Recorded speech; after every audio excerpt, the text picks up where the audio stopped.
Check করবে, check করে যদি কিছু দেখে যে সবকিছু ঠিক আছে ছেড়ে দিবে, সেল কন্টিনিউ করো তোমার সাইকেল। আর যদি দেখে যে না কিছু একটা ঝামেলা আছে, সেলকে ওইখানেই অ্যাভয়েড করে দিবে, দ্যাট মিনস ওইখানে স্টপ করে দিবে যে না তুমি তোমার সাইকেল কন্টিনিউ করতে পারবে না। সো চলো আমি জাস্ট বেসিক ধারণাটা দিলাম, যেহেতু তোমার নতুন টার্মগুলো শিখতেছো, ডিটেলসে তো অবভিয়াসলি পড়াবোই। So sales cycle কি জিনিস সেটা একটু ডিটেলসে দেখি। A cycle is a series of events that a cell passes through the time until it reproduce its replica.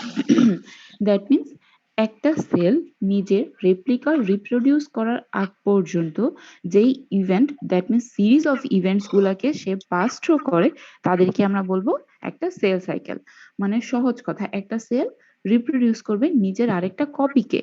এই নিজের আরেকটা কপি করার আগ পর্যন্ত সে যতগুলো ইভেন্টকে বারবার করে কন্টিনিউয়াসলি না বারবার করে পাস করতেছে বা যার যার মাধ্যমে যাচ্ছে, সবগুলোকে আমরা সেল সাইকেল বলবো। It is the growth and division of the single cell into the daughter cell and duplication. That means একটা যখন নতুন সেল তৈরি হয়, মানে একটা ডটার সেলের কথা চিন্তা করো, সেল ডিভিশন থেকে ছোট ছোট দুটো ডটার সেল প্রডিউস হলো। সো ওই সেলগুলো কি করবে, গ্রোথ করবে, ডেভেলপ হবে, দেন নিজে আবার ডিভিশন হবে, আবার ডিভিশন হয়ে কি প্রডিউস করবে, নিজের ডটার সেল প্রডিউস করবে, দ্যাট মিনস কি ডুপ্লিকেশন হলো। সো ওই জিনিসটাকে বলতেছে। In prokaryotic cells, the cell cycle occurs via a process termed as binary fission. Prokaryotic সিস্টেমে কি হয়, সেল সাইকেল বাইনারি ফিশন হয়। আর ইউক্যারিওটিক সেলে আবার দুই ভাবে ভাগ করা হয়, একটা হলো ইন্টারফেস আর একটা হলো মাইটোসিস, মিওসিস, এগুলো পড়ে আসছো না? জি ম্যাম।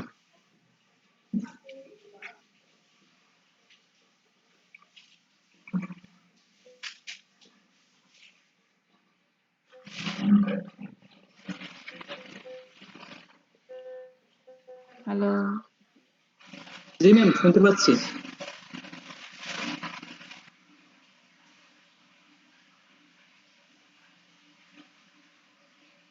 হ্যালো, জি ম্যাম, শুনতে পাচ্ছি। আপনি শুনতে পাচ্ছেন না আচ্ছা ম্যাম? নেটওয়ার্ক কি প্রবলেম করতেছে আমার? হ্যাঁ আমিও শুনতে পাচ্ছি, বাট তোমাদের কথাটা একটু কেটে কেটে আসতেছে। আমি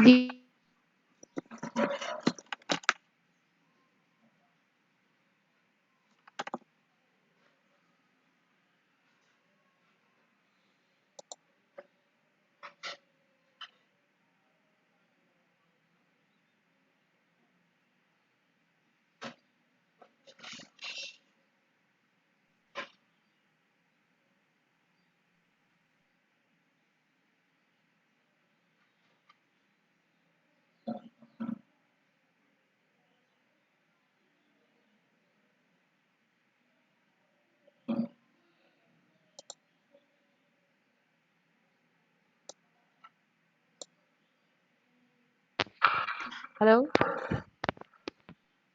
জি ম্যাম। আমি ডিসকানেক্ট হয়ে গিয়েছিলাম।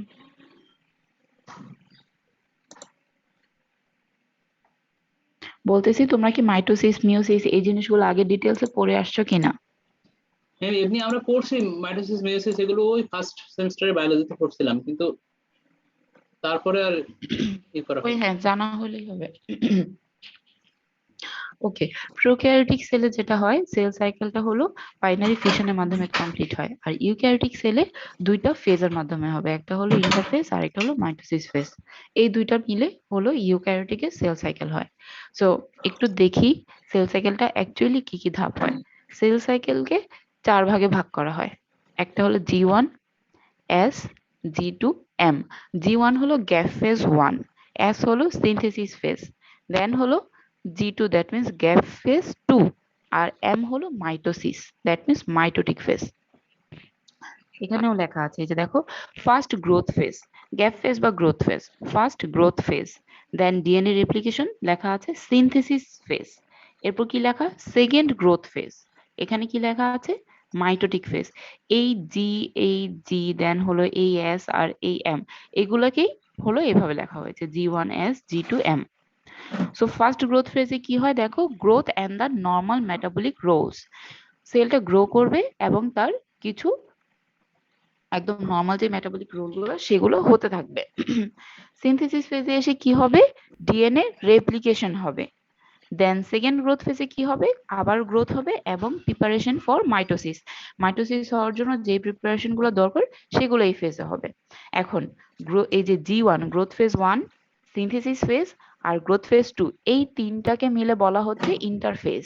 এখানে দেখো আরেকটা এক্সট্রা সাইকেল দিয়ে দেখানো হয়েছে, এখান থেকে এই পর্যন্ত হলো ইন্টারফেজ। ঠিক আছে, জি ma'am.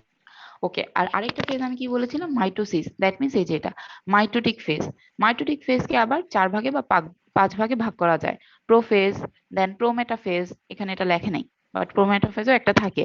Prophase, prometaphase, metaphase, anaphase, telophase. এগুলো আমি আর ডিটেলসে পড়াবো না, কজ তোমরা এগুলো জানো, পড়ে আসছো। ওকে, চলো আমরা এখন ধাপগুলো ডিটেলসে যাই।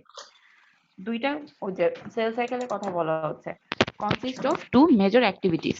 একটা হলো ইন্টারফেজ, আরেকটা হলো মাইটোসিস বা সেল ডিভিশন। ইন্টারফেজের আবার তিনটা। G1 প্রি সিনথেটিক ফেজ, এটাকে বলা হয় প্রি সিনথেটিক ফেজ। এস ফেজকে বলা হয় ডিএনএ সিনথেসিস বা সিনথেসিস ফেজ। G2 কে বলা হয় প্রি মাইটোটিক ফেজ। প্রি কথাগুলো কেন আসছে, কজ দেখো এই যে সিনথেসিসের আগের ফেজটা এটা, that's why pre synthetic phase. আর এটা কিসের আগের ফেজ, মাইটোসিসের আগের ফেজ, সো প্রি মাইটোটিক ফেজ। ইন্টারফেজে কি হয়, during this phase the cell grows accumulating nutrients needed for mitosis and duplicating its DNA। এই টাইমটাতে পুরাটা ইন্টারফেস মানে এই তিনটা ফেজের মধ্যে কি হবে, সেলটা গ্রো করবে এবং অ্যাকুমুলেট করবে সব টাইপের নিউট্রিয়েন্টস। ওর ওই যে মাইটোসিস হওয়ার জন্য যেই সকলের নিউট্রিয়েন্টস গুলো দরকার সব এগুলোকে অ্যাকুমুলেট করবে। আর আরেকটা কাজ কি করবে, নিজের ডিএনএ কে ডুপ্লিকেট করবে। দ্যাট মিন্স ডিএনএ রেপ্লিকেশন তো পড়ে আসছে সবাই, ডিএনএ রেপ্লিকেশনটা এই টাইমে হবে, ইন্টারফেজের মধ্যে হবে। আর মাইটোসিসে কি হবে, during which the cell splits itself into two different cell. মানে অ্যাকচুয়ালি সেলটা যে নিজেকে দুই ভাগে ভাগ করবে, দুই ভাগে ভাগ করার জন্য যা যা হওয়া দরকার তা সবই এই মাইটোসিস ফেজে হবে। The duration of the cell cycle varies from hours to years. A typical human cell duration is 90 hours. That means আমাদের ক্ষেত্রে, হিউম্যানের ক্ষেত্রে তোমার সেল ডিভিশন টোটাল মানে এই ইন্টারফেজ আর মাইটোসিস হোল পুরো প্রসেসটা হওয়ার জন্য 90 ঘন্টার মতো লাগে। But depending on the organism বা এনিমেল, এটা কিছু মানে অল্প ঘন্টা থেকে শুরু করে কয়েক বছরও লাগতে পারে। ঠিক আছে, সবাই ক্লিয়ার? জি ম্যাম। চলো আমরা এখন ইন্টারফেসটাকে একটু ডিটেলসে দেখবো, যে ওর কি কি ক্যারেক্টারিস্টিক্স আছে, মানে ওর নিজস্ব সিগনেচার ক্যারেক্টারিস্টিক্স কি কি। ইট is the ma'am long. Question ছিল, বলো। আমি যে একটা সেল বলেন যে কয়েক বছর লাগতে পারে তার হুম সাইকেল কমপ্লিট করতে, এটা ম্যাম কিভাবে হয় এবং কাদের ক্ষেত্রে হয় যদি একটু বলেন। আমার অ্যাকচুয়ালি জানা নেই, জানা থাকলে আমি তখনই এক্সাম্পল দিয়ে দিতাম, আমিও পড়ছি। প্রোক্যারিওটিক থাকতে পারে বা অনেক কমপ্লিকেটেড কিছু অ্যানিমালস বা সেল থাকতে পারে, ওদের এরকম ইয়ার্স পর্যন্ত লেগে যায়, যাদের হলো ডিভিশন খুব কম। কিছু কিছু অ্যানিমেল আছে না, এক কোষী বা দুই কোষী, যাদের হলো ডিভিশনই খুব কম, এদের হলো অনেক বছর বাঁচে, বাট হলো এদের গ্রোথ হয় না। বুঝেছো, এক্ষেত্রে হতে পারে। হিউম্যানস এনিমেলস না, বুঝতে পারছি। আমরা যেসব প্রাণীদেরকে চিনি অবভিয়াসলি তারা না। কিছু মাইটোটিক থাকতে পারে, লাইক মাইক্রো অর্গানিজমের কথা বলা হচ্ছে সেখানে, ওদের থাকতে পারে যে ওদের তো তেমন কোনো গ্রোথ থাকে না। বাট এনিমেলস যেগুলো আমরা বনে জঙ্গলে দেখে আসছি, ছোটবেলা থেকে দেখে আসছি, এগুলো তো না, এগুলো তো আমরাও দেখছি আমাদের মতো গ্রো করে। বুঝেছো? বাট গুগলিং করলে অবভিয়াসলি সব চলে আসবে, একটু গুগলিং করে দেখে নিবা। আর আমারও যদি মন থাকে আমি গুগলিং করে তোমাদেরকে কালকে জানাবো, কালকে না, নেক্সট ক্লাসে। So চলো ইন্টারফেসটা দেখি। It is the longest phase in a typical human cell. Out of the 90 hours, interface lasts for 89 hours. মানে টোটাল সেল ডিভিশন যদি 90 ঘন্টার হয়ে থাকে, 89 ঘন্টা ইন্টারফেস হয়। বুঝেছো? ইন্টারফেসকে মাঝে মাঝে বলা হয় সেল ডিভিশনের প্রিপারেশন ফেজ। মানে সেল ডিভিশনটা তো হয় অ্যাকচুয়ালি মাইটোসিসে গিয়ে, আর এটার প্রিপারেশনটাই হয় তোমার ইন্টারফেস। 89 ঘন্টা ধরে প্রিপারেশন নিবে, 1 ঘন্টা এসে ডিভাইড করবে। বুঝেছো? সবাই জি কিন্তু ম্যাম। ইন্টারফেসকে মানে আলাদা ফেজ ভাবানো, ওই তিনটা ফেজের যে সম্মিলিত ফেজই কিন্তু ইন্টারফেস। মাথায় রাখবা কেন এত সময় লাগতেছে। Pre synthetic phase that means G1 আছে, ডিএনএ রেপ্লিকেশন আছে মানে সিনথেসিস ফেজ, আর আরেকটা কি আছে প্রি মাইটোটিক ফেজ মানে G2, G1 S G2, এই তিনটা মিলে 89 ঘন্টা, আর এম ফেজের জন্য শুধু 1 ঘন্টা। Characteristics of the interface. It is the resting phase of the cell. Resting refers to the rest from division. Division হওয়ার পরে যে রেস্টটা তার দরকার বা ডিভিশন হওয়ার আগে তার রেস্টটা দরকার সেটা বোঝাচ্ছে। But the cell in the interface are metabolically active. Rest নিচ্ছে এর মানে এই না যে সে inactive. Say metabolically active. The metabolic activities are high in this phase. বরঞ্চ সে আরো বেশি অ্যাক্টিভ থাকে এই টাইমে। The cell grows during this phase. Grow করবে during this phase mRNA and rRNA are synthesized. মানে কি mRNA প্রডিউস করবে, rRNA মানে ট্রান্সক্রিপশনের কথা বলা হচ্ছে। The chromosomes duplicates into the chromatids. Chromosome that means DNA replication হবে।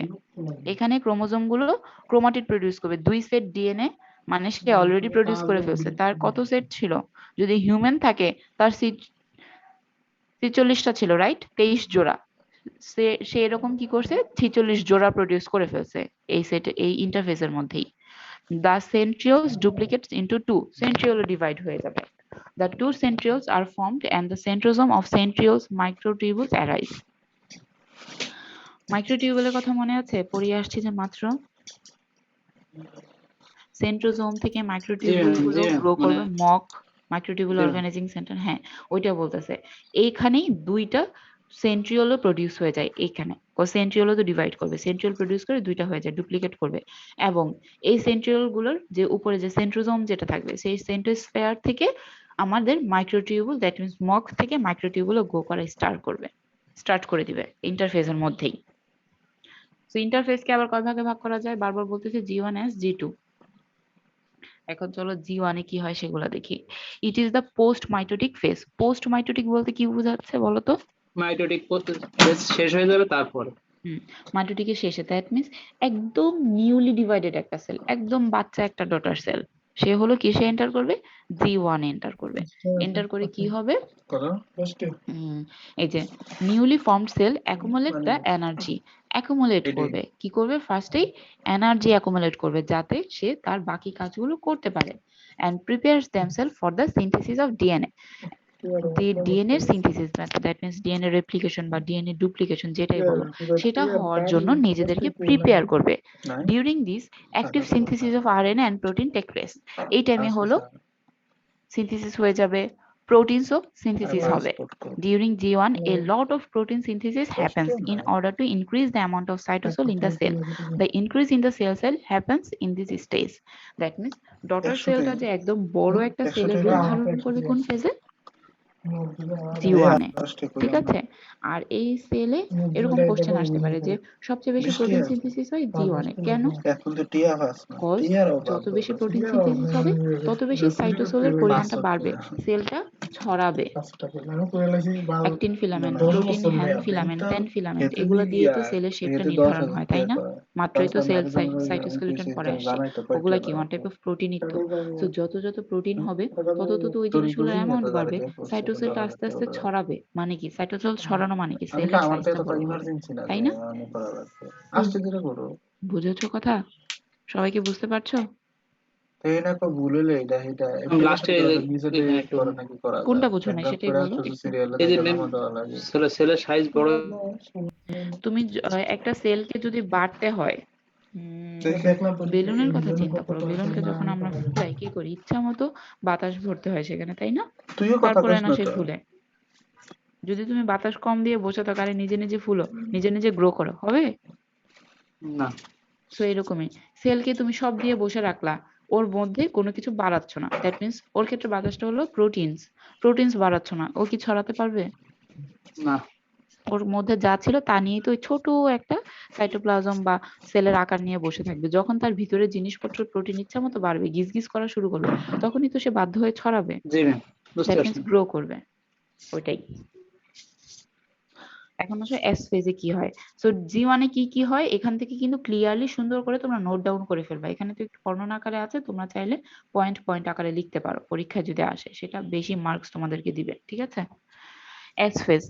It is the synthesis phase. During this phase duplication of the DNA centriole take place. That means কি হবে? এই ফেজে ডিএনএটা ডুপ্লিকেট করবে। Duplication of DNA results into the duplication of chromosome. Ultimately chromosome গুলোই duplicate হবে, যত জোড়া ক্রোমোজোম ছিল সবগুলোই ডুপ্লিকেট হবে, যেটা বললাম 23 জোড়া থেকে এখানে 46 জোড়া প্রডিউস হবে। G2 ফেজ, এখানে আর কোনো কাজ হবে না, খালি ডিএনএ ডুপ্লিকেশন হবে। ডিএনএ রেপ্লিকেশন হওয়ার জন্য যা যা যেসব স্টেপ গুলো তোমরা পড়ে আসছো সবগুলো এই S ফেজে হবে। আচ্ছা, মিউট করো, মিউট করো, কে কথা বলতেছো মিউট না করে। কি হবে? লিমন, ম্যাম আপনি সবাইকে মিউট করে দেন। এটা কি ক্লাস করতেছে না আল্লাহ মাহবুব জানে। জি ম্যাম। বুঝতেছি না কি কথা বলতেছো। ম্যাম একটা কোশ্চেন ছিল। হ্যাঁ শিলা, কোশ্চেন বলো। ম্যাম এই যে এস ফেজ হচ্ছে গিয়ে সিনথেসিস ফেজ, এখানে হচ্ছে ডিএনএ কি ডুপ্লিকেশন রেপ্লিকেশন দুইটাই হবে, আর জি2 ফেজে শুধুমাত্র হচ্ছে রেপ্লিকেশন হবে, সরি ডুপ্লিকেশন হবে। এটাই একটু ডুপ্লিকেশন আর রেপ্লিকেশন কি জিনিস? ম্যাম ডুপ্লিকেশন তো হচ্ছে গিয়ে একদম মানে সেম টু সেম, যেটা মানে কোনো এরর নাই বা কোনো চেঞ্জেস নাই। রেপ্লিকেশনে হচ্ছে পয়েন্ট কত পার্সেন্ট যেন এরর বা থাকে, যার কারণে ডিফারেন্ট কিছু হলেও ডিফারেন্ট ক্যারেক্টারিস্টিক্স আসে।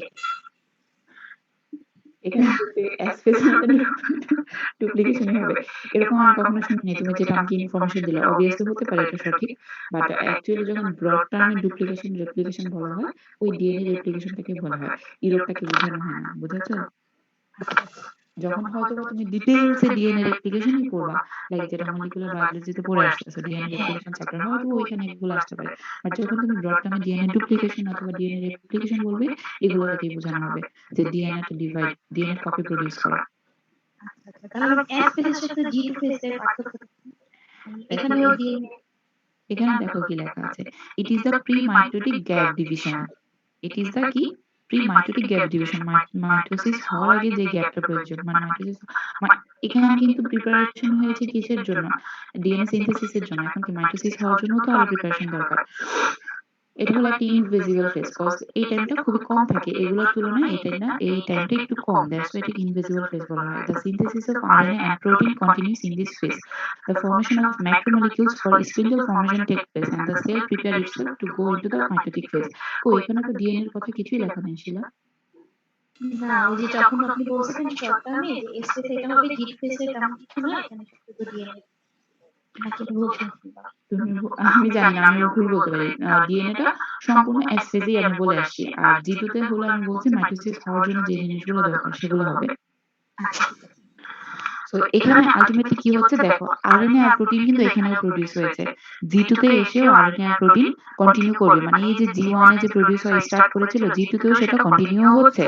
দ্য ফর্মেশন অফ ম্যাক্রোমলিকিউলস, ম্যাক্রোমলিকিউলস বলতে কি বোঝানো হচ্ছে, সেলের যে বড় বড় প্রোটিনস বা বড় বড় মলিকিউলস যেগুলো আছে সেগুলো হবে কিসের জন্য? স্পিন্ডল ফর্মেশনের জন্য। স্পিন্ডল কোনগুলা? আমাদের মাইক্রোটিউবুল, বড় টাইপের যে মাইক্রোটিউবুলস গুলোকে আমরা বলি সেগুলো হলো স্পিন্ডল তন্তু বা স্পিন্ডল ফাইবার। এটাও এই স্পিন্ডল ফাইবার ফর্মেশনটাও এখানে হবে। The cell prepare itself to go into the mitotic phase, মানে ও টোটালি এখন প্রিপারেশন নিয়ে বসে আছে, আমি এখন মাইটোসিসে এন্টার করব। বুঝেছো সবাই? ক্লিয়ার? এখানেও সুন্দর করে লেখা আছে যে কোনটা কোন টাইমে হবে। The cellular contents excluding the chromosome are duplicated. Chromosome ছাড়া যত কন্টেন্ট আছে সবকিছু এখানে ডুপ্লিকেট করবে। Each of the 46 chromosome is duplicated by the cell. S phase ওই 46 জোড়া প্রডিউস হবে। G2 তে কি হবে? The cell double checks the duplication of chromosomes for errors and makes any needed reports. এটা কি বোঝাচ্ছে? চেক পয়েন্ট আসলে আমি ডিটেইলসে পড়াবো। দেন হলো মাইটোসিস। মাইটোসিসের লাস্টে কি হবে? সাইটোকাইনেসিস। সাইটোকাইনেসিস সম্পর্কে সবার আইডিয়া আছে না? মাইটোটিক ফেজকে আবার পরে গিয়ে দুই ভাগে ভাগ করা হয়, একটা হলো মাইটোসিস আর একটা হলো সাইটোকাইনেসিস। মাইটোসিসে তো সেলটা ডিভাইড হয়, আর সাইটোকাইনেসিসে কি হয়, ওই যে লাস্টে একটু সাইটোপ্লাজম জোড়া লেগে থাকে টেলোফেজের, ওই জিনিসটা পিঞ্চিং অ্যাপার্ট যেটাকে বলে, সাইটোকাইনেসিসে হলো ওই সাইটোপ্লাজমটা ডিভাইড হয়ে যায়। সাইটোকাইনেসিসের পরে আলটিমেটলি একটা সেল দুইটা সেলে কনভার্ট হয়ে যায়। দেখো একটা জিনিস এখানে এই ফিগারটা আমার একটা জাস্ট একটাই কারণ, সেটা হলো জি নট কে দেখানো। সাইটোকাইনেসিসের পরে এই সেলগুলা নিজেরা G1 এ এন্টার করে।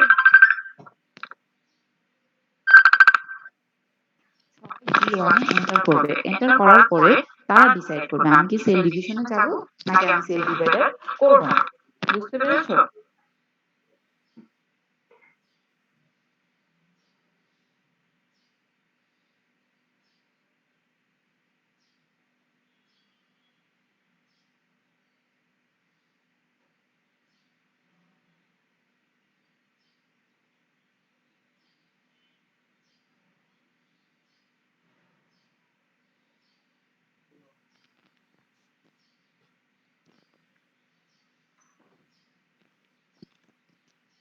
হ্যালো, মাঝে মাঝে কি ডিসকানেক্ট হয়ে যাচ্ছে নাকি? হ্যালো, জি ম্যাম আছি আমরা। ম্যাম শুনতে পাচ্ছি না। ওকে ঠিক আছে। তো সাইটোকাইনেসিস সম্পর্কে সবাই ক্লিয়ার যে সাইটোকাইনেসিস হলো যে এখানে একটু সাইটোপ্লাজম জোড়া লাগে থাকে সেটাই অ্যাপার্ট হয়ে দুইটা সেল প্রোডিউস করবে। দেন সেলরা কি করবে সবাই G1 এ এন্টার করবে। G1 এ এন্টার করে সে ডিসাইড করবে আমি কি ডিভাইড হব, আমার কি ডিভাইড হওয়ার প্রয়োজন আছে কি নাই। যদি বা আমার কি ডিভাইড হওয়ার মতো সামর্থ্য আছে কিনা, মানে দরকারি জিনিসগুলো সব আছে কিনা। যদি কোনো সেল মনে করে না আমি এখন ডিভাইড হব না, আর অথবা যদি সেলের ওই সামর্থ্যটা না থাকে সে কি করবে জি নটে যাবে। জি নটকে বলা হয় রেস্টিং ফেজ বা সেল সাইকেল অ্যারেস্ট। জি নটে গিয়ে সে হলো রেস্ট নেবে।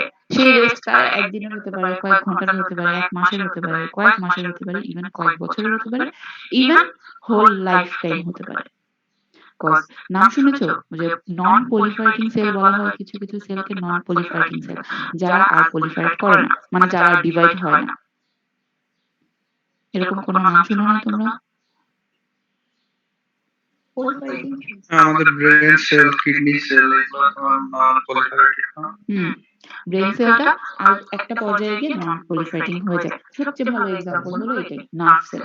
আমাদের ব্রেনের সেলের কিন্তু একটা স্টেজ, মানে আমাদের একটা এজ, আমি ভুলে গেছি, যখন তোমরা নিউরোবায়োকেমিস্ট্রি বলে পড়ার কথা, নিউরোবায়োকেমিস্ট্রিতে আমি পড়ে আসছিলাম যে 3 বছর পর্যন্ত। হ্যাঁ, কোন বছর পর্যন্ত হলো সেলগুলো ডিভাইড করে না। সেলগুলো হলো অ্যামাউন্টে আর বাড়ে না, বাট তাদের হলো সাইজে তারা বাড়ে। যত আমরা বড় হচ্ছি, যেহেতু ব্রেনটা বড় হওয়ার কথা, তো ওগুলোর সাইজ বাড়তেছে, বাট তাদের সংখ্যা বাড়ে না।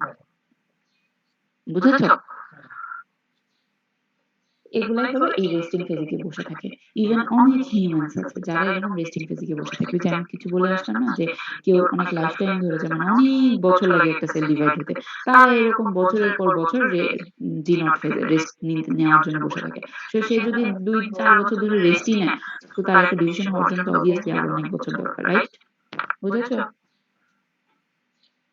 বাট হিউম্যানের ক্ষেত্রে কারা রেস্টে গিয়ে বসে থাকে হলো সেল ডিফারেন্সিয়েশন আর সেল ডিভিশন কিন্তু আলাদা জিনিস। সেল ডিভিশন আর ডিফারেন্সিয়েশন কি জানো? যেমন পূর্ণ অবস্থা আর কি, আজকে ডিফারেন্সিয়েশন বলে। পূর্ণ অবস্থা মানে কি, সে সেল ডিভাইড হওয়ার পর এই সেলটা রেসপেক্টিভ কোন সেলটা হবে, সে কি তোমার হাতের সেল হবে, চোখের সেল হবে, তোমার পায়ের সেল হবে, চুলের সেল হবে, কিডনি হবে, লিভার হবে, হার্ট হবে, ব্রেন হবে, কোনটা হবে? এটা তো ডিভাইড হতে হবে, এটা তো তার সিলেক্ট হতে হবে, তার জন্য ডিফাইন্ড হতে হবে। ওই ডিফাইন্ড হয়ে যাওয়া যে হ্যাঁ তুমি আলটিমেটলি আমার বোন সেল, তুমি আলটিমেটলি আমার গ্রো করে হয়েছে কি নার্ভ সেল। তো এই ডিফারেন্সিয়েশন হওয়ার পরে হলে জি নটটা নির্ধারণ হয়। ঠিক আছে?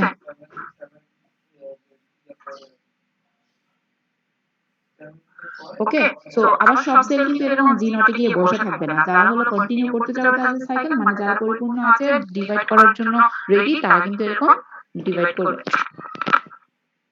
বুঝেছো? এই জি নটকে দেখানোর জন্য এই ফিগারটা দেখানো। এখন আমরা এমফেসটা ডিটেইলসে বলবো, এমফেসে কি হয় অনেক ডিটেইলসে, মোটামুটি ডিটেইলসে বলবো, কজ তোমরা এগুলো আগে পড়ে আসছো। G2 cells are divided into the two daughter cells, which may enter the cycle again at G1 phase and come out of the cycle to G0 phase. G2 cell বলা হচ্ছে যারা হলো যে প্রি-সিনথেটিক ফেজে যারা প্রিপেয়ার হয়েছিল, তারা কি যাবে ম্যাম ফেজে এন্টার করবে, দুইটা ডটার সেল প্রোডিউস করবে, এগুলো আবার কি যাবে G0 এ যাবে, G1 এ যাবে সরি, অথবা G1 কমপ্লিট না করে তারা G0 এ গিয়ে রেস্ট নেবে। Mitosis is the distribution of two sets of chromosome into the two separate and equal nuclei. মানে হচ্ছে মাইটোসিসটা কিসের ডুপ্লিকেশন? ওই যে আমার এস ফেজে যে 46 জোড়া ক্রোমোজোম প্রোডিউস হয়েছিল, সেগুলো ডিস্ট্রিবিউট করবে, ইকুয়াল ডিস্ট্রিবিউশন হবে কার প্রতি? ইকুয়াল নিউক্লিয়াস প্রোডিউস করার জন্য। This is the division phase. During this phase, the cell divides.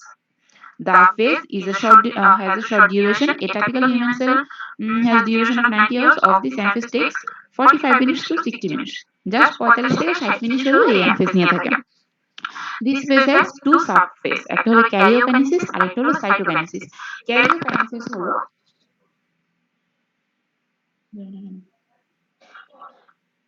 এগুলো, এই যে পাঁচটা ধাপের কথা বলে আসছিলাম, prophase, prometaphase, metaphase, anaphase, telophase, এইগুলো হলো ক্যারিওকাইনেসিস। আর আরেকটা কি? সাইটোকাইনেসিস, যেটাতে হলো সাইটোপ্লাজম ডিভাইড হবে। Karyokinesis কি হয়? Refers to the cell division of nuclei into the two daughter nuclei. It has four subphase. অনেকে চারটাও বলে, অনেকে পাঁচটাও বলে। Namely prophase, এখানে আরেকটা আছে প্রোমেটাফেজ, মেটাফেজ, অ্যানাফেজ, টেলোফেজ। আর cytokinesis refers to the cell division of the cytoplasm. Last যে ওই যে সাইটোপ্লাজমটা একটু লেগে থাকে ওটা ডিভাইড হওয়াকে বলে সাইটোকাইনেসিস। এখন এখানে একদম এক কথায় লেখা আছে কোন ফেজে কি হয়, এগুলো না পড়লে হবে। বাট আমি পড়াচ্ছি না, বাট পরীক্ষার জন্য আসবে, তোমরা পড়ে নিবা। এখান থেকেও পড়তে পারবা যে কোন ফেজে কি হচ্ছে। যে জি2 তে হলে যে সিস্টার ক্রোমাটিড গুলো টোটালি একদম আলাদা আলাদা হয়ে সেট হয়ে বসে আছে। এখানে প্রোফেজ, প্রোমেটাফেজে যা যা হওয়ার কথা সেগুলোই হবে। আর ওই যে আমি তোমাদেরকে বলছিলাম যে আমি মাইক্রোটিউবুল যে সেল ডিভিশন কিভাবে কাজ করে সেই জিনিসগুলো ডিটেইলসে দেখাবো। এই যে দেখো, এগুলাই কিন্তু আমার সেন্ট্রোজোম, এই দুই পাশে দুইটা সেন্ট্রোজোম।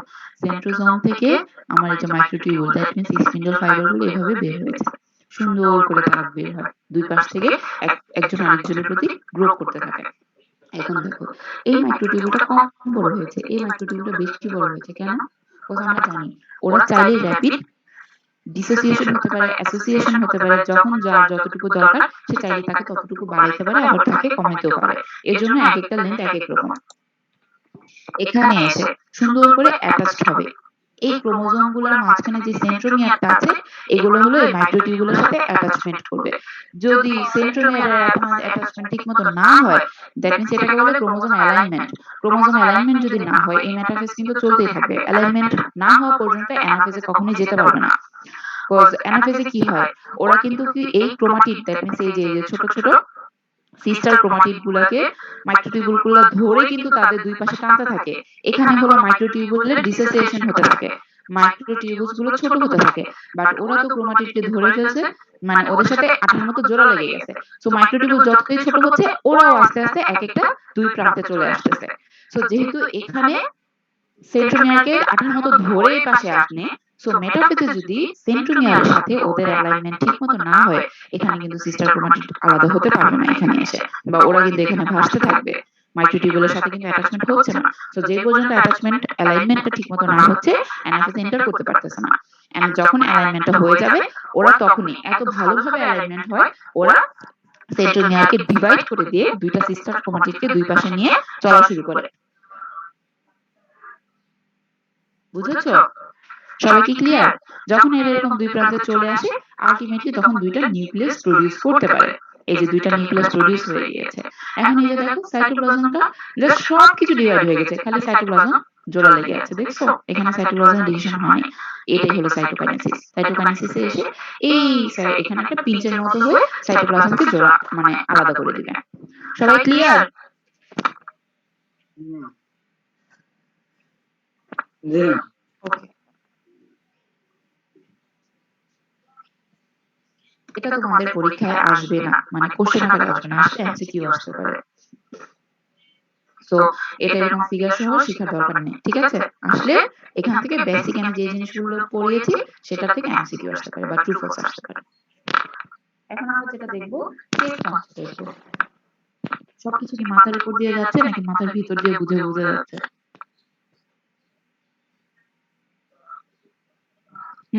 সবকিছু কি বুঝতে পারছো তোমরা, নাকি সবার সবকিছু মাথার উপর দিয়ে যাচ্ছে? আচ্ছা ঠিক আছে। আচ্ছা যেহেতু আমরা নতুন একটা জিনিস শুরু করবো, চেক পয়েন্ট শুরু করবো, আমি 5 মিনিটের ব্রেক নিচ্ছি তোমাদের থেকে, ঠিক আছে? তোমাদেরও দিচ্ছি আমিও নিচ্ছি, ওকে? এরপর আমরা চেক পয়েন্ট করবো, ঠিক আছে সবাই? যদি এতক্ষণ পর্যন্ত যা পড়িয়ে আসি তার মধ্যে যদি কোনো কোশ্চেন থাকে একটু রিভাইজ করো, তাহলে ক্লিয়ার হয়ে যাবে। কজ চেক পয়েন্টের আগে ওই জিনিসগুলো অবভিয়াসলি ক্লিয়ার থাকা লাগবে। ঠিক আছে, এর জন্য 5 মিনিটের ব্রেক দেওয়া। ম্যাম তাহলে শীটটা এসে দিয়ে দেন ম্যাম, গ্রুপের শীটটা দিয়ে দেন। ঠিক আছে।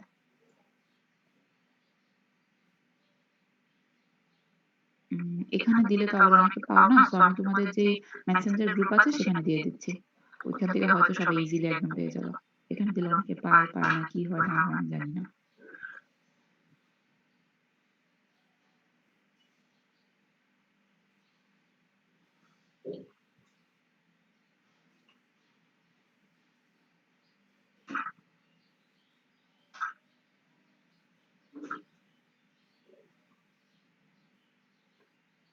দেখো আমি দিয়ে দিয়েছি, সবাই মেসেঞ্জার গ্রুপ চেক করো।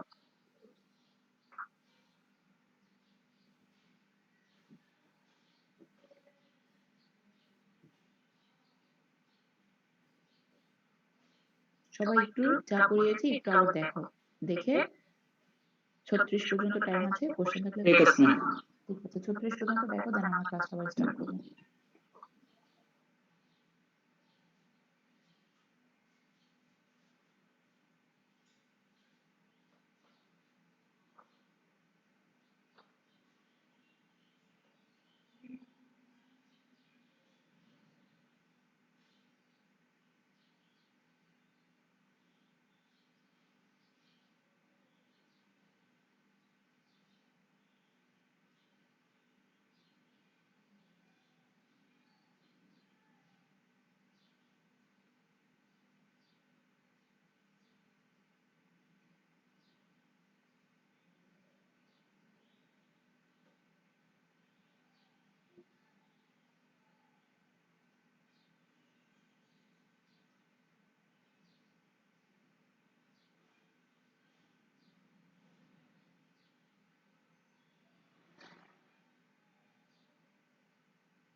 হ্যালো,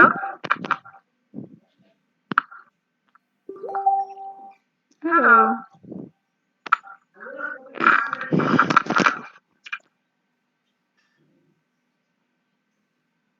জি ম্যাম, শুনতে পাচ্ছি।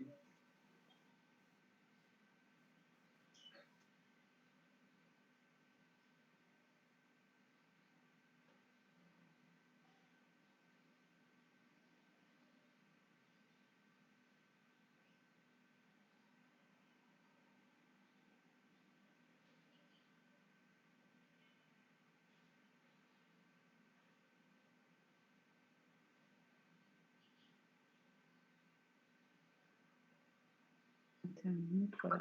আচ্ছা, কার কি কোশ্চেন আছে? কোশ্চেন বের হয়নি কেউ? কি ব্যাপার? কেউ কোনো কোশ্চেন নাই? মিউট করো নাকি? আমার কথা শুনতে পাচ্ছ সবাই? জি শুনতে পাচ্ছি। কোশ্চেন আছে নাকি? কোনো কিছু নিয়ে কনফিউশন আছে? হুম? দেখে শেষ করতে পারি না। দেখছি করতে পারো না? আচ্ছা ঠিক আছে, যতটুকু দেখেছো কোনো কোশ্চেন নাই, তাই তো? জি ম্যাম। ওকে, তো আমরা কি শুরু করি চেক পয়েন্ট, তাই না?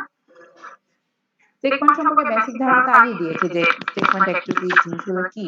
সেল সাইকেলের এই বিভিন্ন জায়গায় কিছু পয়েন্টস থাকবে, ওইখানে হলো এরকম চেক করা হবে সেল। ওই পয়েন্টগুলোকে চেক পয়েন্ট বলা হয়। সো কোন কোন জায়গায় থাকবে সেগুলো আমরা দেখব। These are the cell cycle control mechanism in eukaryotic cells. Eukaryotic cell control mechanism বলা হয় এদেরকে। That these checkpoints verify whether the process at each phase of the cell cycle have been accurately completed before the progression into the next phase. That means একটা ফেজের সব প্রসেসগুলো কি ঠিকমতো হয়েছে কিনা, যে এটা যে আরেকটা ফেজে প্রোগ্রেস করবে তার আগে এই জিনিসটাকে চেক করা হবে। There are three main checkpoints that control the cell cycle in the eukaryotic cells. These are the G1 checkpoint. G1 checkpoint কোথায় থাকবে? G1 S ট্রানজিশনের মধ্যে থাকবে। G1 থেকে S এর মধ্যে যাওয়ার আগে যে মানে ট্রানজিশনটা হবে সেই ঠিক পয়েন্ট, ওই পয়েন্টটাতে G1 চেকপয়েন্ট থাকবে। G2 চেকপয়েন্ট এটা কোথায় থাকবে? G2 থেকে N দিকে, দ্যাট মিন্স মাইটোসিসে যাওয়ার আগে, মাইটোসিসকে প্রোগ্রেস, G2 সেলগুলো মাইটোসিসে প্রোগ্রেস করবে, এর মাঝখানে এই ট্রানজিশনে যে পয়েন্টটা থাকবে সেটাকে বলা হয় G2 চেকপয়েন্ট। আরেকটা কি? Spindle checkpoint. স্পিন্ডল চেকপয়েন্ট কোথায় থাকবে? মেটাফেজ আর অ্যানাফেজ এর মাঝখানে। ওই যে আমি তোমাদেরকে বারবার অ্যালাইনমেন্ট গুলো পড়ে আসছি না, যে মেটাফেজে যদি সেন্ট্রোমিয়ার গুলো মাইক্রোটিউবুলের সাথে ঠিকমতো অ্যালাইনমেন্ট না হয় তাহলে সে অ্যানাফেজে এন্টার করতে পারবে না। এই জিনিসটা চেক করার জন্য একটা চেকপয়েন্ট আছে, সেটাকে বলা হয় স্পিন্ডল চেকপয়েন্ট বা মাইটোটিক চেকপয়েন্ট।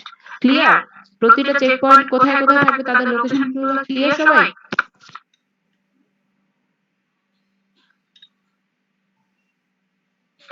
জি ম্যাম। ওকে, দেখো এখানেও সুন্দর করে দেওয়া আছে। এটা হলো আমাদের G1 চেকপয়েন্ট। G1 চেকপয়েন্ট এখানে থাকে। কি চেক করে? Nutrients, growth factors, DNA damage. এই তিনটা জিনিস সে চেক করবে, যে তার যে নিউট্রিয়েন্ট অ্যাকুমুলেট করার কথা, দ্যাট মিন্স এনার্জি অ্যাকুমুলেট করার কথা, সবকিছু কি আছে কিনা। সে কি সিনথেসিস, ডিএনএ সিনথেসিসের জন্য যেসব এনার্জি দরকার তার কাছে কি ওই পর্যাপ্ত পরিমাণ নিউট্রিয়েন্টস, এনার্জি বা গ্রোথ ফ্যাক্টরস গুলো আছে কিনা, এটা চেক করবে। আরেকটা জিনিস চেক করবে DNA damage. DNA damage means এই যে মাইটোসিস থেকে কিন্তু নতুন একটা সেল এখানে এন্টার করেছে, তাই না? সো তার মধ্যে কিন্তু কি নতুন ক্রোমোজোম জোড়াগুলো আছে, নতুন 23 সেট আছে, সেটার মধ্যে কোনো ড্যামেজ আছে কিনা, এই জিনিসটাই চেক করাটা খুব ইম্পর্টেন্ট। কেন? কজ যদি আল্লাহ না করে কোনো ড্যামেজ থেকে থাকে, সে কিন্তু এই ড্যামেজ নিয়ে ডিএনএ সিনথেসিসে এন্টার করে যাচ্ছে। সো এখানে যে নতুন ডিএনএ আর প্রোডিউস হবে, এই কিন্তু ড্যামেজ ডিএনএ রেপ্লিকেট করতেছে। বুঝতে পেরে গেছো আমার কথা? সো এটা কিন্তু একটা হিউজ ফল্ট হয়ে যাবে তখন সেলের মধ্যে, ইভেন অর্গানিজমের অবস্থা টাইট হয়ে যাবে যদি কোনো নতুন সেল ডিএনএ ড্যামেজ নিয়ে তার ডিভিশন স্টার্ট করে দেয়। বুঝা গেছে? জি G1 সেলগুলো কি একদম নতুন ডটার সেলগুলো, তাই না? তো ওটার মধ্যে তো নতুন টাইপের একটা ডিএনএ আছে, ওইটা চেক করবে যে তোমার মধ্যে কি কোনো ড্যামেজ আছে কিনা, তুমি কি একটা ড্যামেজ সেল হয়ে বের হয়েছে কিনা। কজ ও যদি ড্যামেজ হয়ে থাকে, ওর যে বাচ্চা কাচ্চাগুলো হবে ওগুলোও ড্যামেজই হবে, মিউটেশন নিয়েই গ্রো করবে। সো আলটিমেটলি ডিএনএ রেপ্লিকেশনের আগে এই জিনিসটা আরেকবার ক্রস চেক করা হয় যে হ্যাঁ এখানে তো অনেকবার ডিএনএ ক্রস চেক আছেই, তারপরও আরেকবার ক্রস চেক, ডিএনএ রেপ্লিকেশনের আগে আরেকবার ক্রস চেক মাদার ডিএনএ তে কোনো সমস্যা আছে কিনা। তো এইসব সমস্যার মধ্যে যদি কোনো একটাও ধরা পড়ে সে এই রেস্টিং ফেজে চলে যায়। বুঝা গেছে? কোন সেলগুলো রেস্টিং ফেজে চলে যাবে? এই তিনটার মধ্যে কোনটাতেও যদি কিছু পরিমাণে ঘাটতি থাকে সে রেস্ট নেওয়ার জন্য চলে যাবে। আর সবকিছু যদি ওকে থাকে জি1 চেক পয়েন্ট তাকে ছেড়ে দিবে, সে হলো এস ফেজে এন্ট্রি করবে। এস ফেজে এন্ট্রি করে কি হবে? ডিএনএ সিনথেসিস হবে, এখানে ধুমায়া ডিএনএ রেপ্লিকেট করবে। এই এস ফেজে ডিএনএ দ্যাট মিন্স দুই সেট ডিএনএ নিয়ে এই সেলগুলো জি2 তে এন্টার করবে। জি2 তে সে কি করবে? সেলের সাইজটা আবার বাড়াবে, আবার আরএনএ প্রোটিন হ্যান সবকিছু প্রোডিউস হবে। তো জি2 তে বাট জি2 এর লাস্টে আরেকটা চেক পয়েন্ট আছে, সেখানে কি চেক হবে? Check for the cell size, সেলের সাইজ ঠিক আছে কিনা। কজ এখন যদি সে ফুললি গ্রোথ বা ডেভেলপ একটা সেল না হয়, তার যদি ওই বড় যে নির্ধারিত সাইজটা না থাকে, সে কিভাবে ডটার সেল হয়, তাই না? কজ একটা সেল তো দুই ভাগে ভাগ হচ্ছে, যে সেলটা দুই ভাগে ভাগ হবে তারই যদি সাইজ ঠিক না থাকে, সে যদি ঠিক মতো পরিমাণে বড় না হয়, সে কিভাবে আবার দুইটা বাচ্চা কাচ্চা দিবে? বুঝেছো? এজন্য জি2 তে দ্যাট মিন্স এখানে ডিভিশন হওয়ার আগে এই জিনিসটা চেক হয় সেল সাইজ ঠিক আছে কিনা। আরেকটা জিনিস রেপ্লিকেশনটা তে কোনো ইরর আছে কিনা। এই যে ডিএনএ সিনথেসিসে যে রেপ্লিকেশন হয়েছে, ডিএনএ যে ডুপ্লিকেট করেছে, এখানে নতুন করে কোনো ড্যামেজ হয়েছে কিনা। প্রচুর পরিমাণে ডিএনএ রেপ্লিকেশনের সময় অনেক ইরর হয়, point mutation, hand mutation, tan mutation, base pair mutation, অনেক টাইপের মিউটেশন হয়। তোমরা এগুলো জেনেটিক্স যে জিনোমিক্সে পড়ে আসার কথা বা মলিকুলার বায়োলজিতে পড়ে আসার কথা। ওই ডিএনএ রেপ্লিকেশনে ইরর গুলোতেও কি করে? রেপ্লিকেশনে ইরর হয়, ইররকেও আবার আমরা কি ঠিক করি। সো এই ঠিকগুলো কোথায় হবে? এই জি2 চেক পয়েন্টে হবে। জি2 চেক করবে যে কি ইরর আছে কিনা। যদি ইরর থাকে সেলটাকে টাইম দিবে, জি2 সেলকে টাইম দিবে যে হ্যাঁ তুমি তোমার ইরর গুলোকে কারেক্ট করো। আফটার কারেকশন সে তাকে ছাড় দিবে, তার কারেক্ট হতে যত টাইম লাগবে সে তাকে দিবে।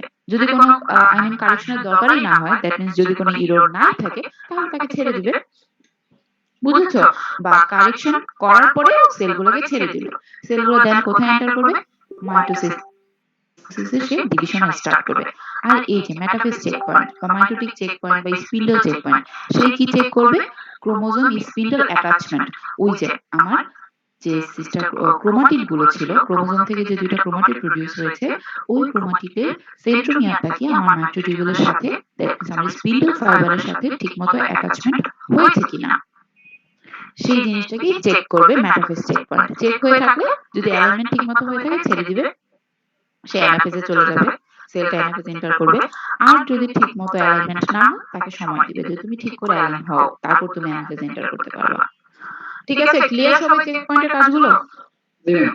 ওকে। এখন আমি যে কথাগুলো এতক্ষণ ধরে তোমাদের পড়ায় আসছি, জি1 জি2 মেটাফেজ কি করে না করে, সবগুলো এখানে আরো সুন্দর করে বলা আছে।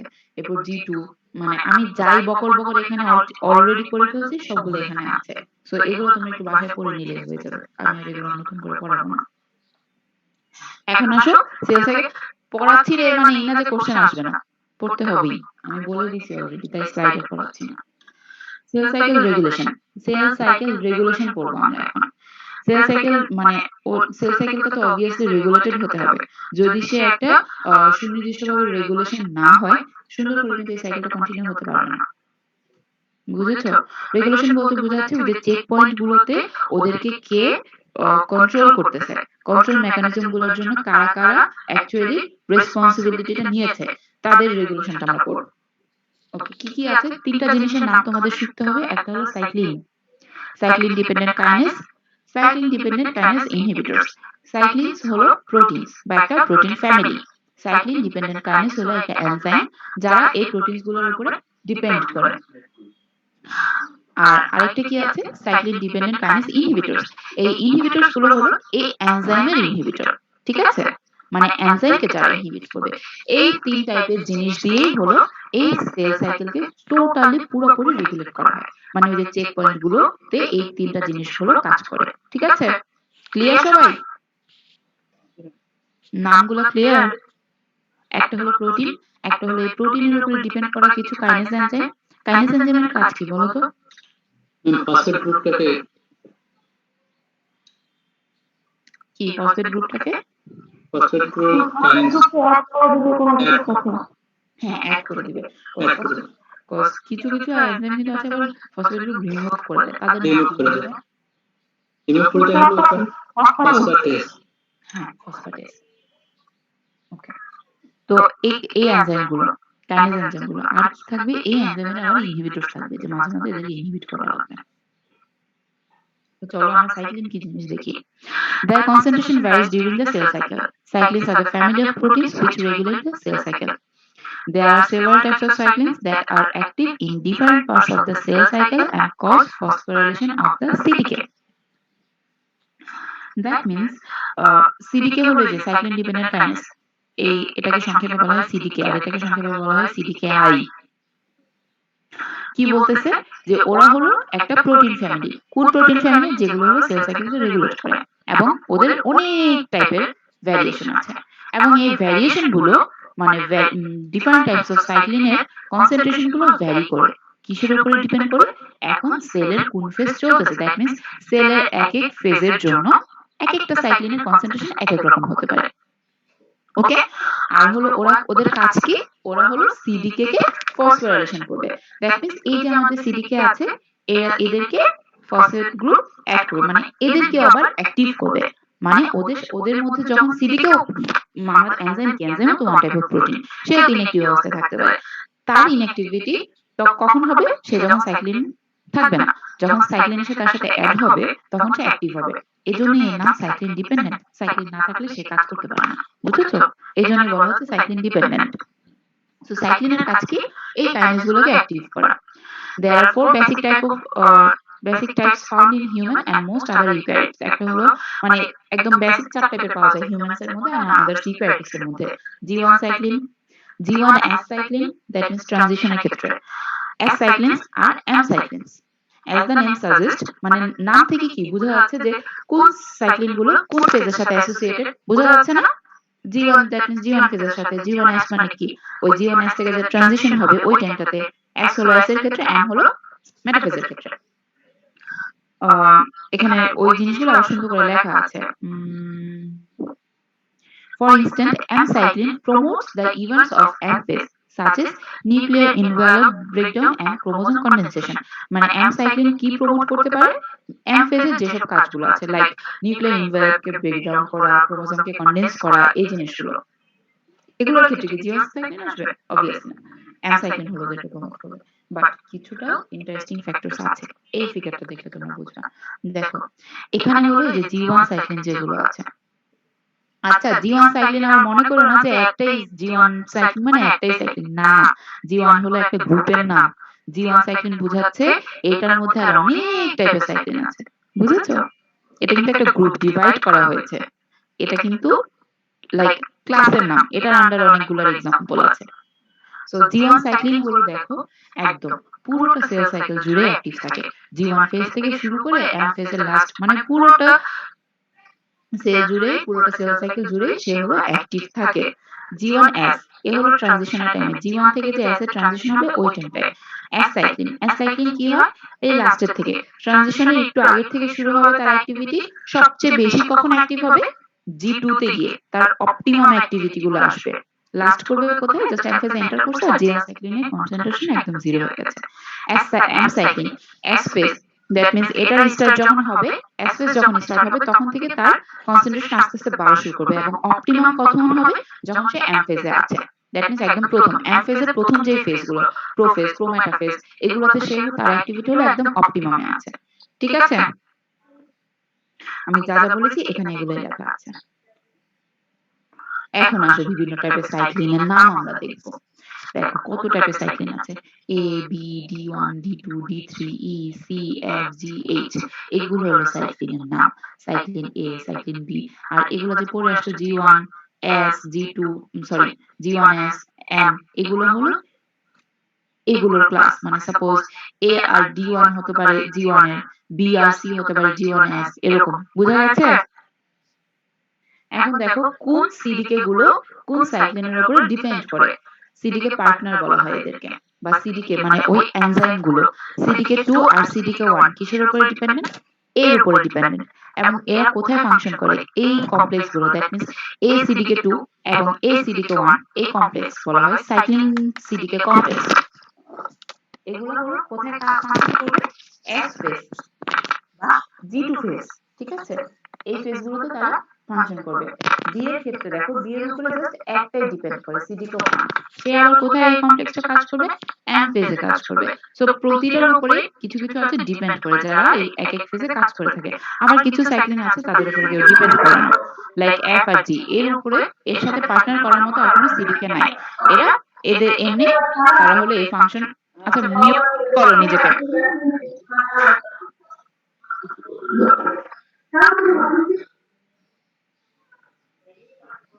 এফ আর জি হলো তাদের কাজ করার জন্য কোনো CDK কে প্রয়োজন হয়, তারা আলটিমেটলি জি আর এফ বা P53 এর রেসপন্স টাইপ মানে এই ক্ষেত্রে প্রমোট করতে পারে অ্যাক্টিভিটি গুলো।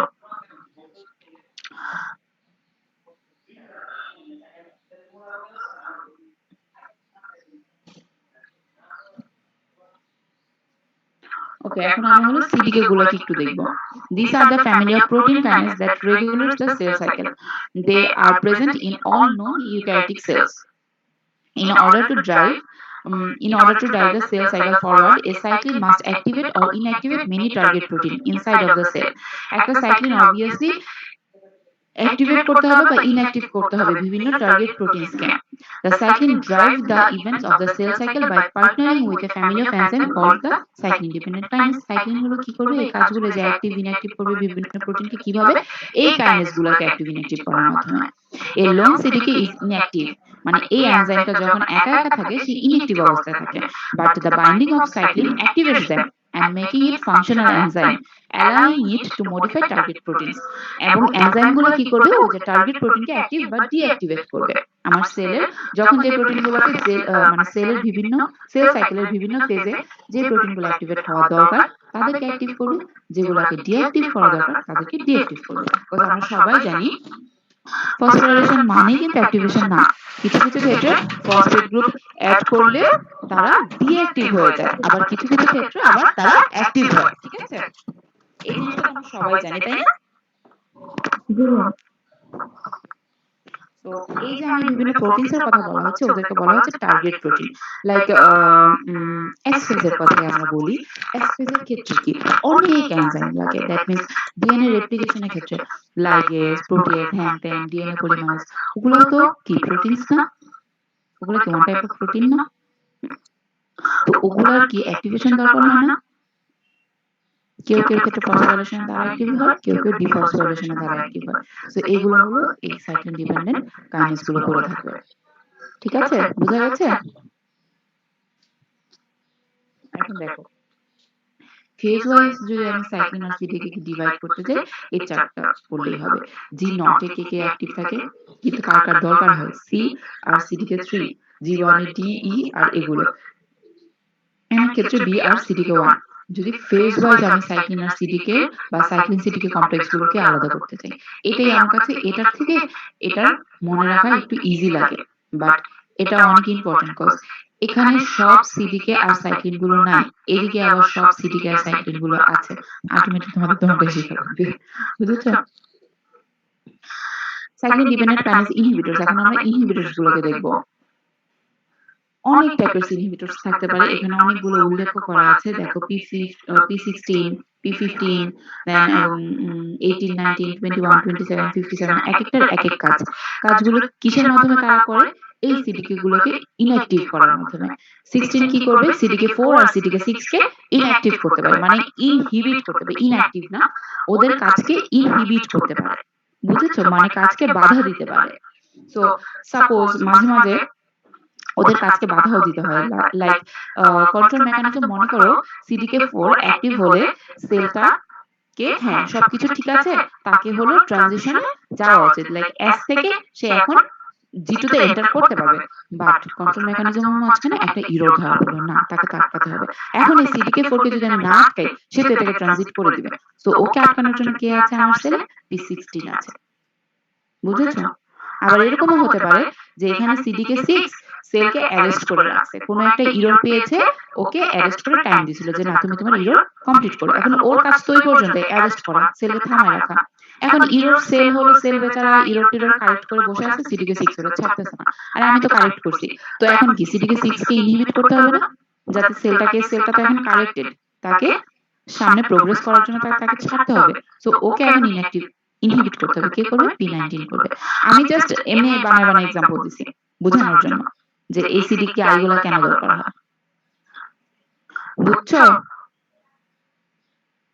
বাট ম্যাক্সিমাম ক্ষেত্রে ওরা হলো অ্যারেস্টের ক্ষেত্রে কাজ করে। দ্যাট মিন্স কোনো ইরর ধরা পড়লে এই জিনিসগুলো হলো আসে। এখন আমরা পজিটিভ রেগুলেশন দেখব। পজিটিভ রেগুলেটর কি জিনিস, নেগেটিভ রেগুলেটর কি জিনিস। আর positive regulators are those which control the changes necessary for the cell division. Control করবে যে চেঞ্জগুলো, মানে সেল ডিভিশনের জন্য যে চেঞ্জগুলো দরকার হয়। সাইক্লিন আর সাইক্লিন ডিপেন্ডেন্ট কাইনেজ, ওরা মেইনলি সেলকে প্রোগ্রেস করতে চায়, মানে সেল সাইকেল প্রোগ্রেশনের জন্য ওরা রেগুলেট করে। আর নেগেটিভ রেগুলেটরস হলো এই যে আমাদের সিডিকে আই গুলো, যারা হলো কোনো ইরর ধরা পড়ছে সেলকে অ্যারেস্ট করতে হবে। এগুলো কোনগুলো? Which controls the positive regulator, যারা এই নেগেটিভ রেগুলেটর গুলো কাকে কন্ট্রোল করে? এই পজিটিভ রেগুলেটরদের কন্ট্রোল করে। ওদেরকে যদি স্টপ করে দেয় তাহলে তো সেল সাইকেল প্রোগ্রেশন স্টপ হয়ে যাচ্ছে, তো ওরাই তো প্রোগ্রেশনের জন্য দায়ী। তো ওরা কারা কারা, নেগেটিভ রেগুলেটর কারা আছে? আরবি প্রোটিন। আরবি প্রোটিন কি বলতো? আরবি প্রোটিন কি বলো? Ribosomal protein. না না, রেটিনোব্লাস্টোমা প্রোটিন। রেটিনোব্লাস্টোমা পড়ে আসো না?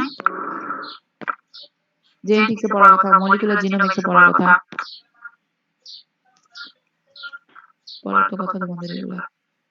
কি জানি কি গেট, আমি ভুলে গেছি, লকেন কি মডেল না জানি কি গেট মডেল হ্যান ত্যান, এগুলোর মধ্যে তো এই আরবি থাকেই, অবভিয়াসলি পড়ার কথা।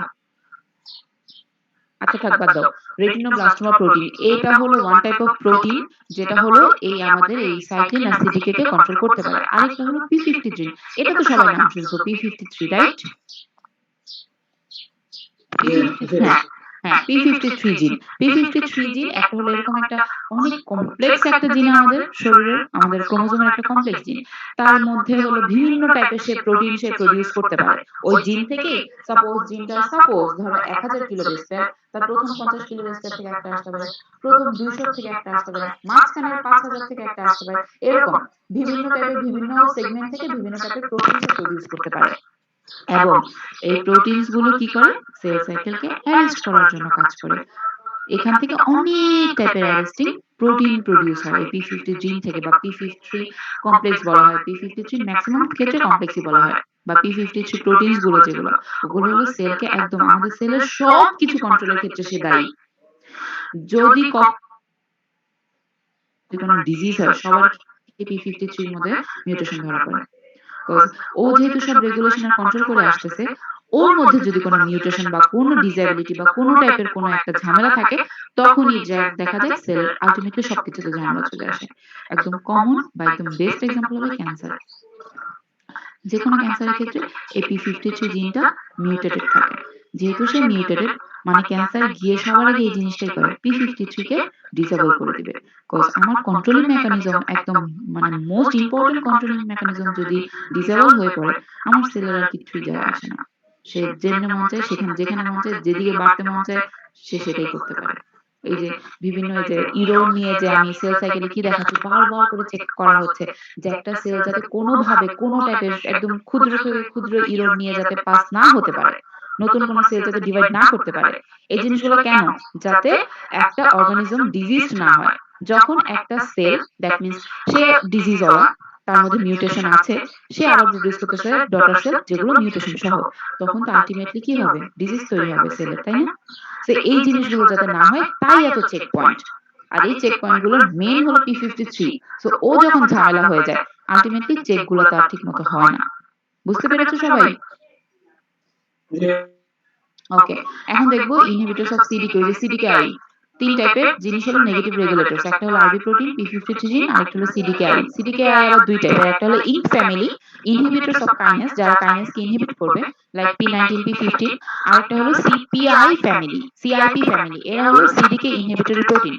মানে এগুলো হলো ইনহিবিটরি কাইনেস, মানে ওরা ইন ফ্যামিলির যারা আছে ওরা কাইনেসকে ডিরেক্টলি ইনহিবিট করতে পারে, হয় ফসফোরিলেশন অ্যাড করার মাধ্যমে বা ফসফোরিলেশন ছুটায় নেওয়ার মাধ্যমে। আর ওরা হলো প্রোটিনস, ওদের কোনো এনজাইমেটিক অ্যাক্টিভিটি নাই, ওরা অ্যাটাচ হয়ে লাইক আমার এই কাইনেস গুলো যে ছিল সিডিকে যে কাইনেস গুলো ছিল এগুলোর মধ্যে অ্যাটাচ হয়ে ওদেরকে স্ট্রাকচারাল কিছু ডিসএবিলিটি দিয়ে দেয়, যার কারণে প্রোটিনটা যে অ্যাটাচ হয়েছে এর কারণে ও আর কোনো কাজ করতে পারে না। মানে ওর ওই যে ওর ফসফেট অ্যাড বা ডিসোসিয়েশন এরকম কিছু ওরা করে না এই প্রোটিন গুলো, বাট ওরা কি করে লাইক ধরো ওই আমার যে সিডিকে আছে এর ওয়ার্ক করে বসে থাকবে, লাইক এর একদম জড়ায় ধরে বসে থাকবে। আলটিমেটলি কি সিডিকে নড়তেও পারবে না, চড়তেও পারবে না, সে যেরকম ফ্রিলি কাজ করতে চাচ্ছিল ফ্লেক্সিবিলিটিটা হারিয়ে ফেলে। বুঝেছো? ইঙ্ক ফ্যামিলি আর সিপিআই ফ্যামিলির মাঝখানে ডিফারেন্সটা বুঝেছো? ইঙ্ক ফ্যামিলির গুলো কি ওয়ান টাইপ অফ, তারাও এনজাইম, আর সিপিআই ফ্যামিলি গুলো কি তারা কোনো এনজাইম না, তারা নরমাল প্রোটিনস। বুঝেছো? সবাই ক্লিয়ার? ওকে, ইঙ্ক ফ্যামিলি আর সিপিআই ফ্যামিলি কি বলা হয় সিডিকেআই বা ইনহিবিটরস অফ সিডিকে। p53 প্রোটিন সম্পর্কে একটু আমরা দেখি, আমি অনেকক্ষণ বকর করছি এটা নিয়ে, তাও আরেকবার একটু করি। The DNA damage leads to the activation of gene regulatory gene protein p53. DNA এর মধ্যে যদি কোনো ড্যামেজ থাকে তখনই p53 অ্যাক্টিভ হবে, না হলে কি সে কিন্তু দিব্যি তোমার সেলে সারা জীবনের জন্য ঘুমায় থাকতে পারে, সে কখনোই অ্যাক্টিভ হবে না। আলটিমেটলি কখনই অ্যাক্টিভ হবে যখন কোনো ড্যামেজ ধরা পড়বে, বুঝেছো? তখনই এই জিনটা অ্যাক্টিভ হবে এবং এদের প্রোটিনগুলো ট্রান্সক্রিপশন হবে। One of these encodes CKI protein, মানে এই যে p53 কমপ্লেক্সের একটা জিন কি এনকোড করে CKI protein p21 which binds to the G1S CDK and SCDK and inhibits their activity. p21 কাদেরকে বাইন্ড করবে?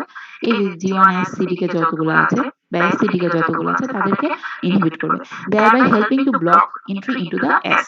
That means কি G1S কেও ব্লক করে দিছে, আবার SCDK কেও ব্লক করে দিছে। আলটিমেটলি কি সেল কখনোই কিন্তু S phase এন্টার করতে পারবে না। কতটা সুন্দর, একটু মিলায় পড়ো যে ডিএনএ ড্যামেজ আছে, p53 অ্যাক্টিভেট হয়েছে, কে প্রোডিউস হয়েছে, p21 অ্যাক্টিভেট হয়েছে।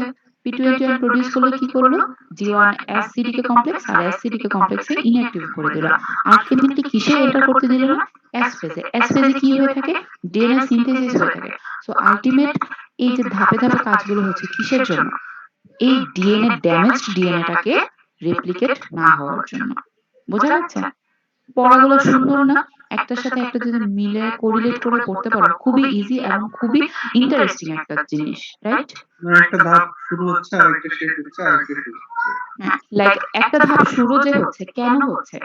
ডিএনএ ড্যামেজ, এটাই ফার্স্টে হলো ডিএনএ ড্যামেজ আছে, চিন্তা করে ফেলবা ও হ্যাঁ ড্যামেজ থাকলে কি হবে? এসে ঢুকতে পারবে না, বিকজ এসে কি হয়? ডিএনএ রেপ্লিকেট হয়। ড্যামেজ হলো ডিএনএ তোকে রেপ্লিকেট আমি করতে দিব না, রাইট? জি সো ওকে স্টপ করার জন্য আমার কি কি করতে হবে? এস ফেজে এন্ট্রি স্টপ করতে হবে। বাট এস ফেজে এন্ট্রি কারা দিয়ে থাকে? প্রোগ্রেশন কারা দিয়ে থাকে? এই G1S CDK কমপ্লেক্স আর SCDK কমপ্লেক্স, এই কমপ্লেক্স গুলোই তো এস ফেজে প্রোগ্রেশনের জন্য দায়ী, ওরাই তো পজিটিভ রেগুলেটর, তাই না? সো ওদেরকে ইনহিবিট করতে হবে। ওদেরকে আবার কে ইনহিবিট করে? p21 একটা CKI প্রোটিন, এটা আবার কোথা থেকে প্রোডিউস হয়? এই p53 জিন থেকে, ঠিক আছে? ট্রান্সক্রিপশন হবে। Okay. In a normal cell, p53 is inactivated by the negative regulators. Normal cell এর ক্ষেত্রে কিন্তু আবার কি? সেই inactivated থাকবে কিভাবে? নেগেটিভ রেগুলেটর দিয়ে। কি কি? MDM2. এই MDM2 হলো p53 থেকে ঘুম পাড়ায় রাখে। Upon the DNA damage and other stress, বা DNA damage বা other কোনো ইনজুরি বা কোনো স্ট্রেসের জন্য various pathway will lead to the dissociation of p53 and MDM2 complex. Damage বা স্ট্রেস বা কোনো ইনজুরির জন্য কি হয়? MDM2 আর p53 এর মাঝখানে ডিসোসিয়েশন হয়ে যায়। MDM2 ওকে ছেড়ে দেয়, ছেড়ে দিলে সে ঘুম থেকে উঠে যায়। Once activated, p53 will introduce a cell cycle arrest to allow either repair or survival of the cell or apoptosis to discard the damaged cell. Either repair এর জন্য অ্যারেস্ট করবে, মানে সেল সাইকেলে অ্যারেস্ট করবে। অ্যারেস্ট করলে কি করবে? Either তাকে রিপেয়ারিং এর জন্য টাইম দিবে, তুমি তোমার রিডোর কারেক্ট করো, আর either survival of the cell. Cell যদি তখন সার্ভাইভাল অফ দ্য সেল বুঝো যে ক্যান্সার সেলগুলোর ক্ষেত্রে যদি কোনো ক্যান্সার নিয়ে সে যদি গ্রো করতে চায়, এটা খুব খারাপ হয়ে যাবে। তাকে যদি আমি অ্যারেস্ট করে ফেলি তখনই আমার সেলটা সার্ভাইভ করবে, তার মিউটেশনকে আমি রিডোর করতে দিছি। তুমি আগে ঠিক হও, তোমার যে ভিতরে ভাইরাস ব্যাকটেরিয়া যা আছে আগে এগুলোরে মারো, তারপর তুমি আগে সার্ভাইভ করো। সো তাকে সার্ভাইভের জন্য সময় দিবে, অথবা অ্যাপোপ্টোসিস করে ফেলবে। p53 বুঝে গেছে আমার সেলটা নষ্ট হয়ে গেছে, এটা আর কোনোভাবে ইরোরকে কারেক্ট করতে পারবে না, এটাকে আমি এখন মেরে ফেলবো। এটাকে বলা হচ্ছে অ্যাপোপ্টোসিস বা প্রোগ্রামড সেল ডেথ। P53 কিন্তু অ্যাপোপ্টোসিসের জন্য দায়ী। অ্যাপোপ্টোসিস পড়ে আসছো না তোমরা সবাই? জি ম্যাম। হুম, এই অ্যাপোপ্টোসিস কখন হয়? সেল সাইকেলের মধ্যে যখন কোনো ইররকে আর লাইক কারেক্ট করা যায় না, ইকারেক্টেবল যেসব ইরর গুলো থাকে, তখনই সেলকে অ্যাপোপ্টোসিসের দিকে পাঠায় দেয়। কে পাঠায় দেয়? P53। How P53 makes this choice is currently unknown. আঙ্কে কিন্তু P53 যে কিভাবে এত জ্ঞানী ব্যক্তি যে কিভাবে বুঝে যে আমার সেল কি কারেক্ট করা পসিবল নাকি পসিবল না, সেটা স্টিল নাও আননোন। বুঝেছো? যে ও কিভাবে ডিসিশনটা নিচ্ছে যে হ্যাঁ তাকে আমি রিপেয়ার করব, তাকে আমি টাইম দিব, না তাকে আমি ডিসকার্ড করে ফেলবো, এই জিনিস স্টিল নাও টোটালি মানে কমপ্লেক্স জিনিসটা স্টিল নাও পুরোপুরি এখনো বোঝা হয়নি। তো এই পর্যন্ত ছিল আজকে পড়া। এই স্লাইড এখানে শেষ, চ্যাপ্টার শেষ হয় না, চ্যাপ্টারের জন্য আরেকটা স্লাইড করাবো, বাট এটা এখানে শেষ। ঠিক আছে, ঠিক আছে ম্যাম। ওকে, তাহলে সবাইকে আল্লাহ হাফেজ। আর স্লাইডটা দেওয়া হয়ে গেছে। নেক্সট ক্লাসে আমি হলো মেটার অল্প একটু পার্ট পড়া আর একটা নতুন চ্যাপ্টার স্টার্ট করে দিব। সো তোমাদের যদি এটা থেকে কোনো কোশ্চেন থাকে অবভিয়াসলি কোশ্চেনগুলো শেয়ার করবা, যাতে এই চ্যাপ্টারের কোশ্চেন এই চ্যাপ্টারে শেষ হয়ে যায়। ম্যাম, বলো। এই স্লাইডগুলো কি একটু কালারলেস করা যায় না ম্যাম? কারণ হলো প্রিন্ট হতে একটু সমস্যা হয়, মানে কালো হয়ে যায় ম্যাম, আর কি এই সমস্যা। তোমরা সেটা করে নিবা। এটা তো পিডিএফ দিছেন না, এটা পিডিএফ আসলে এটা হলো চেঞ্জ করা যায় না। র ফাইলটা দিবেন তাহলে জি ম্যাম। আচ্ছা আমি দেখবো আমার কাছে ওটা আছে কিনা, যদি না থাকে হয়তো আমি শেয়ার করতে পারবো না, কারণ এটা আমার নিজের পিডিএফ না, এটা আমার নিজের বানানো পিডিএফ না। আমার বানানো পিডিএফ তো তোমরা সবাই চিনোই। ওকে তো এটাকে আমি আলটিমেটলি একটা কাটছাট করে এটা বানাইছি, বাট এটা আমার নিজের বানানো পিডিএফ না। যদি আমার কাছে ওই ফাইলটা থাকে আমি শেয়ার করে দিব, আর যদি না থাকে তোমরা যখন প্রিন্ট করবে তখন বলবো যে হ্যাঁ ওরা যে কালারটা দেয় সেটা ইন্টেন্সিটিটা কমায় প্রিন্ট করে দিতে। ঠিক আছে? আর আরেকটাও কাজ করতে পারো, যেটা আমি স্টুডেন্ট লাইফে করছি, আমরা করে থাকতাম যখন এরকম ঝামেলা হতো, স্যার ম্যাডামকে তারা বলতে পারতাম না ম্যাডামকে ঠিক করে দেন, আর তোমরা তো আমাদের সাথে অনেক ফ্রি, আমরা তো ফ্রি ছিলাম না, কখনোই বলা যেত না। তো আমরা এখান থেকে কি করতাম, কপি পেস্ট করে নিয়ে আরেকটা ডকুমেন্ট ফাইল বানাইতাম, ওয়ার্ড ফাইল বানাইতাম। তো ওই ওয়ার্ড ফাইলটাকে আমরা প্রিন্ট করতাম। দেখা যেত প্রিন্টিং এর ক্ষেত্রে পেজ কম লাগতো, আবার সুন্দর করে পড়াও যেত। বা আমি আমার এখান থেকে স্লাইডের থেকেই কপি পেস্ট করে নোট বানাই ফেলতাম, আমি ওইটাই প্রিন্ট করতাম। বুঝেছো? এটাও করতে পারো, জাস্ট আইডিয়া দিলাম। হ্যাঁ বলো, আর কি যেন কি কোশ্চেন করতে চাইছিলাম? একটা কনফিউশন হচ্ছে গিয়ে ইনফেসে হচ্ছে দুটো সাবফেস, কেরিওকাইনেসিস আর সাইটোকাইনেসিস। আমার যে পাঁচটা করা হয়েছে এটা কি কেরিওকাইনেসিসকে পাঁচ ভাগে ভাগ করছে? ক্যারিওকাইনেসিসকে পাঁচ ভাগে ভাগ করছে। ক্যারিওকাইনেসিসকে পাঁচ ভাগে ভাগ করছে। ক্যারিওকাইনেসিসই হলো আলটিমেটলি সেলকে ডিভাইড করা, আর সাইটোকাইনেসিস হলো সাইটোপ্লাজমকে ডিভাইড করা। যদি কোশ্চেন আছে যে এন ফেজ বা মাইটোটিক ফেজ মাইটোসিস ফেজকে কয় ভাগে ভাগ করা হয়, দুইও থাকে পাঁচও থাকে, তাহলে তো অ্যানসার দুইই হবে। হ্যাঁ অ্যানসার দুই হবে। এটা দুই ভাগে ভাগ করছে। হ্যাঁ অ্যানসার দুই হবে। Thank you. ওকে তাহলে সবাইকে আল্লাহ হাফেজ। আল্লাহ হাফেজ। আসসালামু আলাইকুম। ওয়ালাইকুম আসসালাম।